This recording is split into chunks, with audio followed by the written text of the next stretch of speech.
በስመ አብ ወወልድ ወመንፈስ ቅዱስ አሐዱ አምላክ አሜን። እንደ እግዚአብሔር መልካምና ቅዱስ ጋር መዝሙረ ዳዊት መዝሙር 76 እስከ 77 ያሉና ይቀናንባል። አንደበቴን አምላክ ቅዱስ ዳዊት ይቆጣጠርልኝ አሜን። መዝሙር 76 ለመዘምራን አለቃ ስለ ኤዶታም የአሳፍ መዝሙር። በቃሌ ወደ እግዚአብሔር ጮህ፣ ቃሌ ወደ እግዚአብሔር ነው፣ እርሱም አደመጠኝ። በመከራዬ ቀን እግዚአብሔርን ፈለግሁት። እጆቼን በሌሊት በፊቴ ናቸው፣ ጠላቶቼም አልረገጡኝም። ነፍሴ ግን ደስታን አጣች፣ እግዚአብሔርን አሰብሁት ደስ አለኝም። ተናገርኩ፣ ነፍሴም ፈዘዘች። የጠላቶቼን ሁሉ ሰዓት አወቅኋቸው፣ ደነገጥሁ አልተናገርሁም። የድሮውንም ዘመን አሰብኩ፣ የዘላለሙንም ዓመታት አነበብሁም።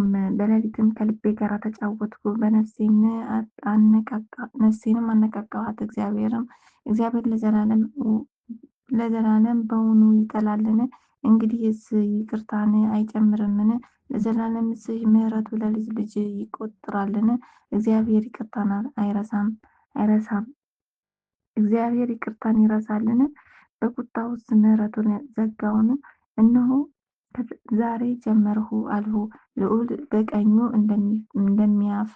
እንደሚፈራረቅ የእግዚአብሔርን ስራ አስታወስሁ። የቀደመውንም ተአምራትህን አስታውሳለሁና በምግባር ሁሉ እናገራለሁ፣ በስራህም እጫወታለሁ። አቤቱ መንገድን በመቅደስ ውስጥ ነው። እንደ አምላካችን ያለ ታላቅ አምላክ ማን ነው? ተአምራትን የምታደርግ አምላክ አንተ ብቻ ነህ። ለሕዝብህ ኃይልህን አሳየሃቸው። ያዕቆብና የዮሴፍ ልጆች ሕዝብህን በክንድህ አዳንሃቸው። አቤቱ ውኆች አዩ፣ ውኆች አይተው ፈሩ። ውኆች ጥልቆችን ተነዋወጡ፣ ውኆቻቸውን ጮኹ። ደመናት ድምፅ ሰጡ፣ ፍላጻዎች ወጡ። የነጎድጓድህ ድምፅ በሰረገላ ነበረ፣ መብረቆች ለዓለም ነበሩ። ምድር ተናወጠች ተንቀጠቀጠች። ምድርህ በባህር ውስጥ ነው፣ ፍለጋህም በብዙ ውኆች ነው። ፍለጋህም አይታወቅም። በሙሴና በአሮን እጅ ሕዝብህን እንደ በጎች መራሃቸው ይላል።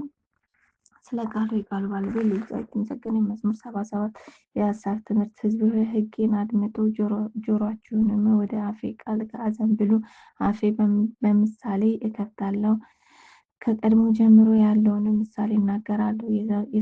የሰማነውንና ያየነውን የአባቶቻችን የነገሩንን ለሚመጣ ትውልድ ከልጆቻቸው አልሰወሩም። የእግዚአብሔርን ምስጋና ተናገሩ፣ ኃይሉንና ያደረገውን ተአምራት፣ ለያዕቆብ ያቆመውን ምስክር፣ ለእስራኤል የሰራውን ሕግ፣ ለአባቶቻችን ያዘዘውን ለልጆቻቸው ይነግሩ ዘንድ የሚመጣ ትውልድ የሚወለዱም ልጆች ያውቁ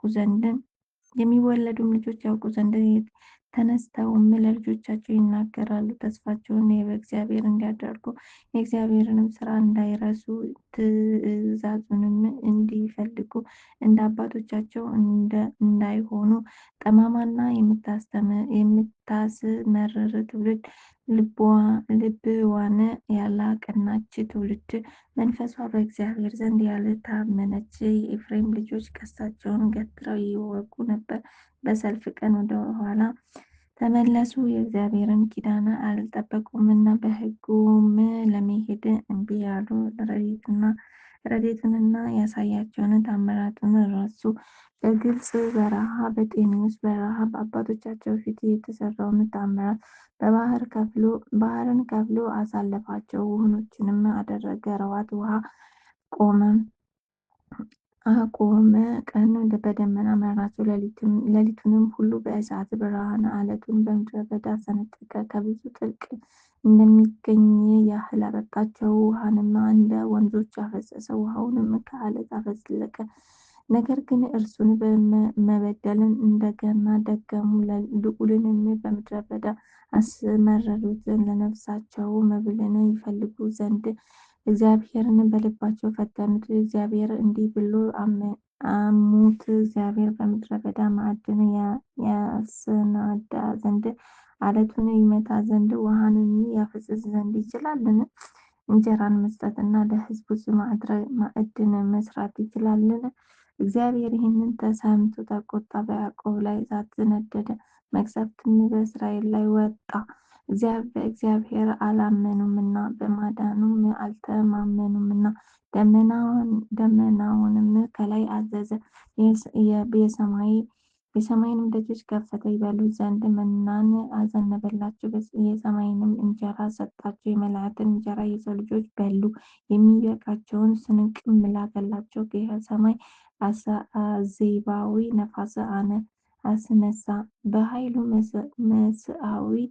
መስዓዊ ነፋስን አመጣ። ሥጋን እንደ አፈር የሚበሩትንም ወፎች እንደ ባህር አሸዋ አዘነበላቸው። በሰፈራቸው መካከል በድንኳናቸው ዙሪያ ወደቀ፣ በሉ፣ እጅግም ጠገቡ። ለምኞታቸውም ሰጣቸው፣ ከወደዱትም አላሳጣቸው። መብላቸውንም ገና በአፋቸው ሳለ የእግዚአብሔር መቅሰፍት በላያቸው መጣ። ከእነርሱም ብዙዎችን ገደለ፣ የእስራኤልንም ምርኮች አሰናከለ። ከዚህም ጋራ እንደገና እርሱን በሉ፣ ተአምራቱንም አላመኑም። ቀኖችም ከዚህም ሁሉ ጋር እንደገና እርሱን በደሉ፣ ተአምራቱንም አላመኑም። ቀኖቻቸው በከንቱ አለቁ፣ ዓመቶቻቸውን በችኮላ አለፉ። በበደላቸው ጊዜ ወዲያው ፈለጉት፣ ተመለሱ፣ ወደ እግዚአብሔር ገሰገሱ። ረዳታቸውም እግዚአብሔር መድኃኒታቸውም ልዑል እግዚአብሔር እንደሆነ አሰቡ። በአፋቸው ብቻ ወደዱት፣ በአንደበታቸው ዋሹት፣ ልባቸውንም ከእርሱ ጋር አልቀናም፣ በቃል ኪዳኑም አልተማመኑትም። እርሱ ግን መሐሪ ነው፣ ኃጢአታቸውንም ሁሉ ይቅር አላቸው፣ አላጠፋቸውም። ቁጣውንም መመለስ አበዛ፣ መዓቱንም ሁሉ አላቃጠለም። ሥጋም እንደሆነ አሰበ። መንፈስ ከወጣ በኋላ አይመለስም። በምድረ በዳ ምን ያህል አስቆጡት፣ በበረሃ አሳዘኑት። ተመለሱ፣ እግዚአብሔርንም ተፈተኑት፣ የእስራኤልንም ቅዱስ አሳዘኑት። እነርሱም እጁን አላሰቡም፣ ከጠላቶቻቸው እጅ ያዳነበትን በግብፅ ያደረገውን ተአምራቱን፣ በጤኔዎስ በረሃ ያደረገውን ድንቁን፣ ወንዞቻቸውን ወደ ደም ለወጠ፣ ምንጮቻቸውንም ደግሞ እንዳይጠጡ ዝንቦችንም በላያቸው ሰደደባቸው። በሉአቸውም፣ ጓጉንቸሮችን ሰደደ፣ አረከሷቸውም። ፍሬያቸውን ለኩብኩባ ሥራቸውንም ለአንበጣ ሰጠ። ወይናቸውንም በበረዶ በለሳቸውንም በውርጭ አጠፋ። እንስሶቻቸውንም ለበረዶ ሀብታቸውንም ለእሳት ሰጠ። የመዓቱን መቅሰፍት በላያቸው ሰደደ። መቅሰፍትንም መዓትንም መከራንም በአፋቸው መላእክት ሰደደ። ለቁጣው መንገድ ጠረገ፣ ነፍሳቸውን ከሞት አላዳናትም። እንስሶቻቸውንም በሞት ውስጥ ዘጋ። በኵሮቻቸውንም ሁሉ በግብፅ ምድር በድንኳናቸውም መጀመሪያ በቤቶቻቸው ውስጥ ገደለ። ሕዝቡን ግን እንደ በጎች አሰማራቸው፣ እንደ መንጋም ወደ ምድረ በዳ አወጣቸው። በተስፋ መራቸው፣ አልፈሩም። ጠላቶቻቸውንም ባህር ደፈናቸው፣ ወደ መቅደሱም ተራራ ወሰዳቸው። ቀኙ ወደ ፈጠረችው ተራራ ከፊታቸው ሕዝብን አባረረ፣ ርስቱንም በገመድ አካፈላቸው። የእስራኤልንም ወገኖች በቤታቸው አኖረ። ነገር ግን ልዑል እግዚአብሔር ፈተኑት፣ አሳዘኑትም፣ ምስክሩንም አልጠበቁም። ተመለሱም፣ እንደ አባቶቻቸው ከዱ፣ እንደ ቀጠማማ ቀስት ሆኑ። በኮረብቶቻቸውም አስቆጡት፣ በተቀረጹ ምስሎቻቸውም አስቀኑት። እግዚአብሔርም ይህንን ሰምቶ ተቆጣ፣ እስራኤልንም እጅግ ናቃቸው። የሴሎምንም ድንኳን ተዋት፣ የሴሎምንም ድንኳን ተዋት። በሰዎች መካከል ያደረባትን ድንኳኑንም ኃይላቸውንም ለምርኮ ጌጣቸውንም በጠላት እጅ ሰጠ። ሕዝቡንም በጦር ውስጥ ዘጋቸው፣ ርስቱንም ቸል አላቸው። ጎልማሶቻቸውንም እሳት በላቸው፣ ቆነጃጅቶቻቸውንም አላለቀሱም። ካህኖቻቸውም በሰይፍ ወደቁ፣ ባልቴቶቻቸውም አላለቀሱላቸውም። እግዚአብሔርም ከእንቅልፍ እንደሚነቃ ተነሳ። የወይን ስካር እንደተወው እንደ ኃያልም ሰው ጠላቶቹን በኋላው ገደለ። የዘላለምንም ሐሳር ሰጣቸው። የዮሴፍንም ድንኳን ተዋት። የኤፍሬምንም ወገን አልመረጠውም። የይሁዳን ወገን ግን መረጠ። የወደደውን የጽዮንን ተራራ መቅደሱን እንደ አርያም ሠራ። ለዘላለም በምድር ውስጥ መሠረታት። ባሪያውም ዳዊትንም መረጠው። ከበጎቹ መንጋ ውስጥ ወሰደው። ከሚጠቡ በጎችም በኋላ ባሪያውን ያዕቆብን ርስቱን እስራኤልንም ይጠብቅ ዘንድ ወሰደው። በልቡ ቅንነት ጠበቃቸው፣ በእጁም ጥበብ መራቸው ይላል።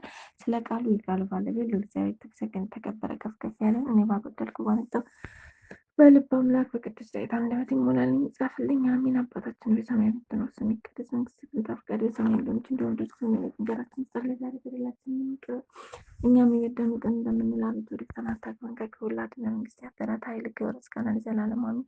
እመቤቴ ቅድስት ድንግል ማርያም በመልአኩ ቅዱስ ገብርኤል ሰላም እልሻለሁ፣ በሐሳብሽ ድንግል ነሽ፣ በሥጋሽ ድንግል ነሽ። እናቴ እግዚአብሔር ናት፣ ሰላምታ ላንቺ ይገባል። ከሴቶች ሁሉ ተለይተሽ አንቺ የተባረክሽ የማኅፀንሽ ፍሬ የተባረከ ጸጋን የተመላሽ ቅድስት ሆይ ደስ ይበልሽ፣ ልዑል እግዚአብሔር ከአንቺ ጋር ነውና ከተወደደው ልጅሽ ከጌታችን ከመድኃኒታችን ከኢየሱስ ክርስቶስ ዘንድ ይቅርታና ምሕረትን ለምኝልን ኃጢአታችንን ያስተሰርይ ዘንድ ለዘላለሙ አሜን። ክብር ምስጋና ይሁን ለአብ ወወልድ ወመንፈስ ቅዱስ ዛሬም ዘወትርም